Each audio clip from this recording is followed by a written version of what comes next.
This is the third and the last session of electoral politics. Shall we begin? In the previous class, the video covered how election system in India is.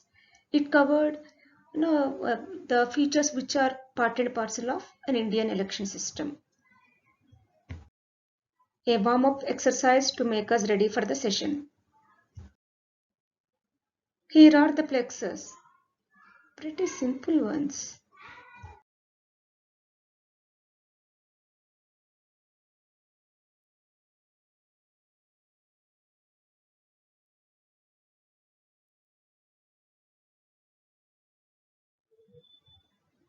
Do you need the answers to check?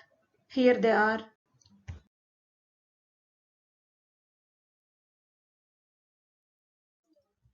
As we are trying to understand Indian election system, it is a must to see if they are democratic. If you read newspaper, especially during the times of elections, sometimes you come across with headlines like these. A report on misuse of government facilities and officials by the ruling party, exclusion of genuine names from the voters list, and even intimidation of voters by the representatives. Unfortunately, many of the reports are correct. We feel bad and we feel discouraged, but fortunately, these things do not happen on a massive scale. They happen sporadically. So we can say that the very purpose of elections is not defeated. To understand the question, are Indian elections democratic? We need to examine the following aspects. Who conducts elections in India? When asked in the prior knowledge test, almost all of you wrote that it is the Election Commission. You are right. Now the most important question is the commission independent of government? The answer is yes, it is. How can we say that? Because it enjoys the same kind of independence that the judiciary enjoys. The election commissioner is appointed by the President of India. Once appointed, the CEC is neither answerable to the President nor to the government. Is that good? If you are not answerable, that means you are free to act according to the guidelines formulated by the Constitution. Very few election commissions in the world have such independence. Fine. We all know that with great power comes great responsibility. So, what does the commission do with such power and autonomy? It takes decisions on every aspect of conduct and control of elections, from the announcement of elections to the declaration of results. It implements code of conduct and punishes any candidate or even party that violates it.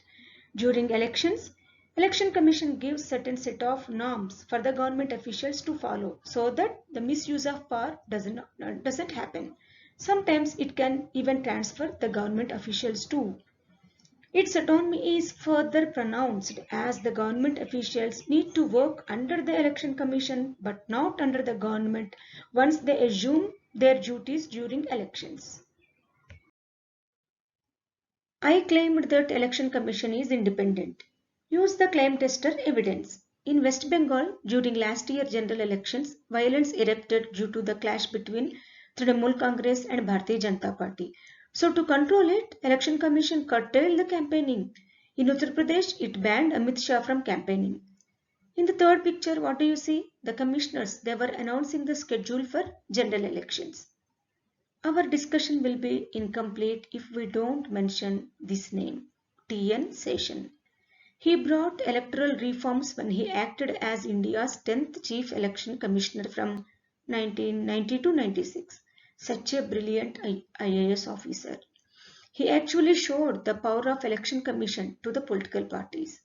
He passed away recently in November 2019. A big salute to you, sir. Another way to check the quality of election process is to see whether people participate in it with enthusiasm or not.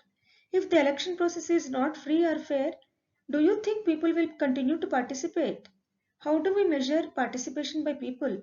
We use voter turnout.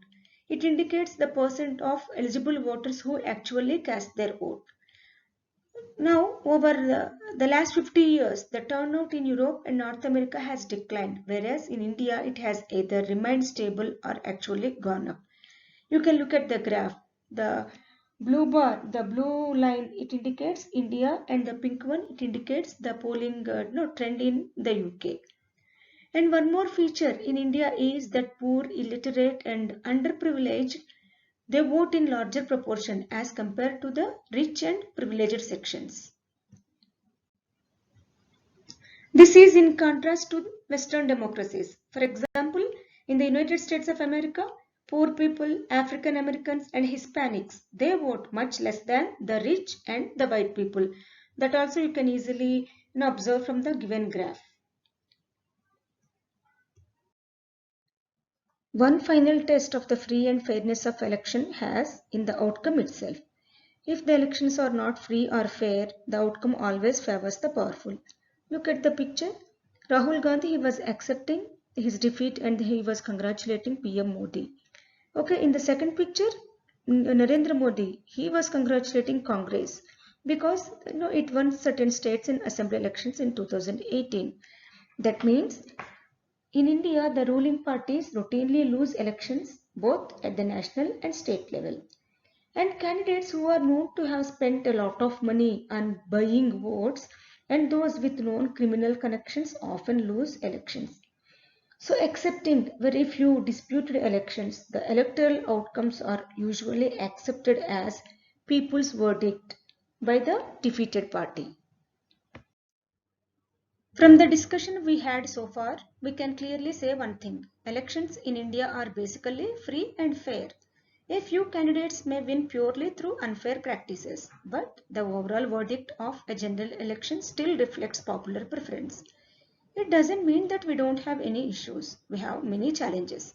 Candidates and parties with a lot of money, they enjoy a big and fair advantage over smaller parties and independent candidates. Sometimes candidates with criminal connection, they get tickets from major parties. Look at the table, how the number of candidates with criminal cases, how it is increasing year after year. It is actually very alarming. And the third one, some families they tend to dominate political parties. I need not give you example. You can take national parties, not only national parties, even regional parties also. If you take Andhra Pradesh, if you take Telangana, if you take Congress, some families they tend to have more grip over the party. And coming to the next challenge, very often parties they do not offer a real choice to the citizens as the manifestos of different parties sound more or less the same. These are the challenges faced not only by India but also by many established democracies. So, the solution? We have to come up with even more electoral reforms as we have already talked about TN session. Like that, we need more reforms. If you were the Chief Election Commissioner, what reforms would you like to bring? 10 seconds of cool down.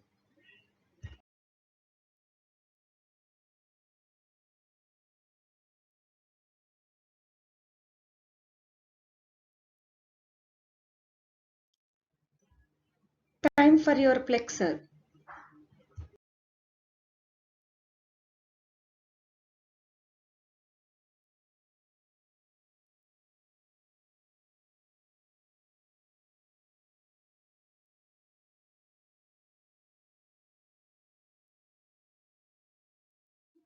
As you are aware, our videos precede tasks. So what are you supposed to do? Class task and evening task, both of them are designed based on the video. Go through the task. If you have any question, any query, any doubt, note it down and during Google Meet, get it clarified.